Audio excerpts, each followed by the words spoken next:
lot of entry-level jobs for SOC analysts. Let's dive into the skills needed to become a SOC analyst. Hi everyone, welcome back to my YouTube channel. My name is Meera and I make lots of videos regarding cybersecurity, how to get into this field and how you should grow your career. I work in cybersecurity in the UK and my path in cybersecurity was not easy, which is exactly why I now mentor people in cybersecurity and help them break in this career. I previously made a video on a cybersecurity roadmap. So if you haven't watched that video, please go and watch that video first because that is a prerequisite of what we're going to discuss today in this video. After you have actually done the cybersecurity roadmap that I explained in the previous video, and after that you have decided that you actually want to take the SOC analyst path and you want to become a SOC analyst, then that is when you should watch this video because it will be really helpful for you. Just to give you a small recap, in the cybersecurity roadmap, we discussed that you need to first learn networking, then study operating systems, and then study the basics of cybersecurity, which are cybersecurity fundamentals. After doing all of this, you need to figure out what you want to do in cybersecurity. And if you decided you want to do defensive security, and in defensive security you have decided you want to become a SOC analyst, then watching this video is really going to help you. Learning all of the basic cybersecurity fundamentals is obviously important for becoming a SOC analyst, but there are some specialized skills you need to learn if you're applying for SOC analyst roles and if you want to go down this road. So let's actually discuss what is a SOC analyst and what do they actually do. So SOC analyst stands for Security Operations Center Analyst. So Security Operations Center is basically a 24/7 operated monitoring place where you will be monitoring all of the logs, network data, traffic, any attacks happening. And these SOCs operate 24/7. You'll have to work in shifts in this role. I started my cybersecurity journey by becoming a SOC analyst first, and even I used to work in this shift pattern. So most of the organizations you go to will have to work in shifts in this role. As a SOC analyst, you are basically the eyes of everything that's happening. I'll give you a very simple analogy. Imagine that you are a security guard and you are actually monitoring a huge society which has so many buildings, so many flats, so many people living in it. As the security guard, you're actually going to be looking at the CCTV camera footage and monitoring everything that's happening, right? Like everybody who's coming in, who's going out. If you see that some unusual person is entering, you will probably go and ask the person who they are, which flat they live in. So you'll kind of verify everybody that's coming in and going out of the society. You'll also make sure that no intruders or people who are not supposed to be there do not come in. So this is very similar to what a SOC analyst does. You are going to actually monitor different network devices and different things happening in your organization, and you're going to try to see that is it normal for the employees to do what they are doing in the organization. Let's take an example. If there's a user who logs in at 9 a.m. every single day for the past 3 months, for example, and today this person is logged in at 6 p.m. in the evening and actually has tried to log in like 20 times and every single time it has failed, and you observe that previously this person has logged in from X country and today they are logging in from Y country. So isn't this going to be suspicious? I'm not saying that this is actually an attack or something has happened, but this is something that is unusual behavior because this user didn't do this before. So your work as a SOC analyst is actually detecting that this has happened. Next thing is investigating this, and the third thing is actually deciding if this is a true positive incident or a false positive. If it's false positive, you're just going to close the incident, and if it's a true positive incident, you're probably going to raise it to your senior analyst. You're going to investigate deeper in this, and then you're going to take it as it goes. So the work of SOC analyst is basic initial triage, understanding the stuff that's happening. You will find a lot of entry-level jobs for SOC analysts because this role is a little more open to taking freshers compared to the other cybersecurity roles. That is exactly what had happened in my case as well. So if you're a fresher trying to break into cybersecurity and you're trying to do defensive security, then SOC analyst is definitely a path that you should consider. Now, we just discussed what is a SOC analyst, what they do. So now let's dive into the skills needed to become a SOC analyst. Listening to my video so far, you would have understood that a SOC analyst's most important work is actually investigation. So obviously you need to develop those investigation related skills. First and most important skill that you need to develop is actually understanding the different security tools and devices out there. I did mention that you will get a lot of different logs, like when the user has logged in or logged off. All of this is called log data, and basically these logs from different devices, different people come into one system,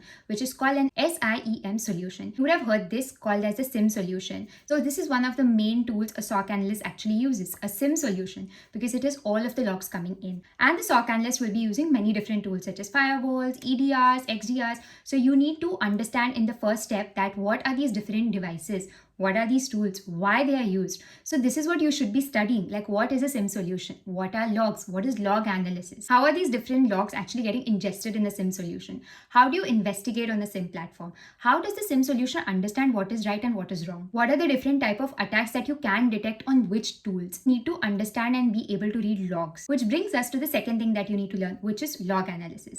So in log analysis, you should be able to read different types of logs. Different devices give different types of logs. You need to be able to kind of comprehend what the logs are saying. You need to understand what are the different event codes. You need to actually see different logs and try to understand how systems really generate these. Coming to the third point, you need to understand the whole incident response life cycle. So basically, as a SOC analyst, you are dealing with an incident that has happened. So you need to understand the whole process and the life cycle of an incident, like what happens in the first stage, what happens in the second stage, if the incident is true, whom is it escalated to, what really happens after that. Because as a SOC analyst, you're not just sitting 24/7 and monitoring what's happening. You're going to investigate and then you're going to actually handle the incident. So understanding the incident response life cycle is very important. So these are the top 3 skills that we discussed a SOC analyst must develop.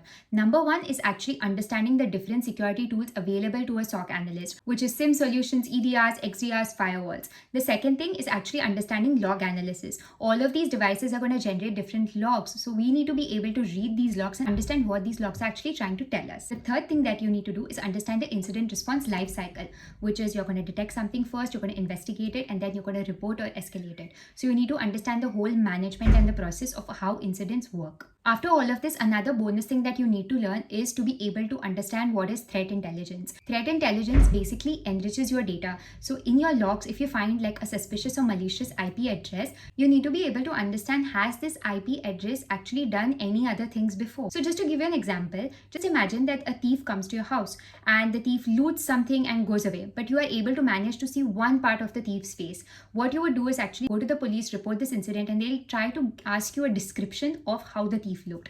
They would probably make a sketch, for example, and they would put it everywhere in the locality to warn people that there is a thief who looks like this and he or she is out there. So if you find something, please report and contact us. So this is literally what you would do in the cybersecurity space as well. If there's an IP address and you have seen that in your organization there's an attack on it, people actually report on this, and this is what is called threat intelligence, actually sharing the threat intel data, sharing cybersecurity data. So if you see some IP addresses really attacked you, you will try to investigate more and see what else this IP address has done. Has it attacked any other organizations? Is this IP address associated to specific attack group? So all of this enrichment of data is actually called threat intelligence, and this is a very important thing that SOC analysts should learn. So you should go to free websites such as VirusTotal, IP Void, Cisco Talos.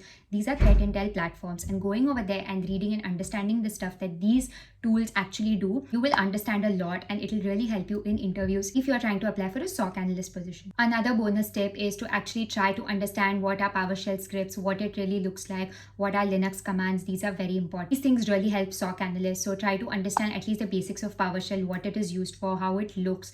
Even same with Linux command. One of the things I also mentioned is that it's good to have scripting knowledge. It is in fact important to have scripting knowledge. So make sure you take some time out to practice some Linux commands, try to practice PowerShell, because this will really help you with your investigations as a SOC analyst. Now just recapping what we have discussed in this video, we firstly discussed that you need to follow the cybersecurity roadmap that I have shared before. After that, if you have decided you want to become a SOC analyst, you should come and watch this video, do the 3 things and develop those skills which I mentioned. After all of this, you need to also look into threat intel and try to learn that. That was a bonus step.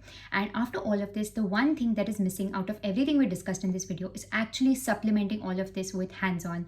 I always say this repeatedly in almost every single of my video. When you are learning something in theory, try to supplement it with hands-on practice. So whatever we discussed in today's video, it can be practiced. You can set up your own lab. You can try to set up a VM. You can try to deploy open source firewall, try to generate logs, actually analyze those logs, make like your own mini project at home, which will have a SOC simulation. Other than this, you can use different platforms such as TryHackMe. You can use Cyber Defenders, try to look up Blue Team Labs online. After that, you can just Google different log patterns, try to see what is log analysis, watch more videos on YouTube or anywhere else that you have access. Try to understand what a day in a SOC analyst life looks like and develop these skills more and more. After all of this, make sure that you make an excellent CV, make it stand out. All of the stuff you have studied in theory and hands-on, mention it in the CV. Make a good CV, start applying for SOC analyst jobs, and I am sure you will make it. If you found this video helpful, please comment down and let me know which part you are doing right now. Also, let me know if this video has helped you. If you do not follow me on my Instagram channel, please do follow because I post a lot of helpful content over there as well. And also feel free to connect with me on LinkedIn if you are someone who's looking for cybersecurity mentoring. Even after watching this video, if you feel that you have a lot of queries and you're stuck somewhere and your situation is a bit difficult, please feel free to reach out to me. I do one-on-one cybersecurity mentoring, and this has helped a lot of people. No one roadmap is perfect for every single person out there. Everyone's situation, education, background is different, which is totally understandable. And if you want a specific personalized roadmap for yourself, feel free to reach out and schedule a call with me because I'll be more than happy to help you. Thank you so much for watching my video, and see you next time.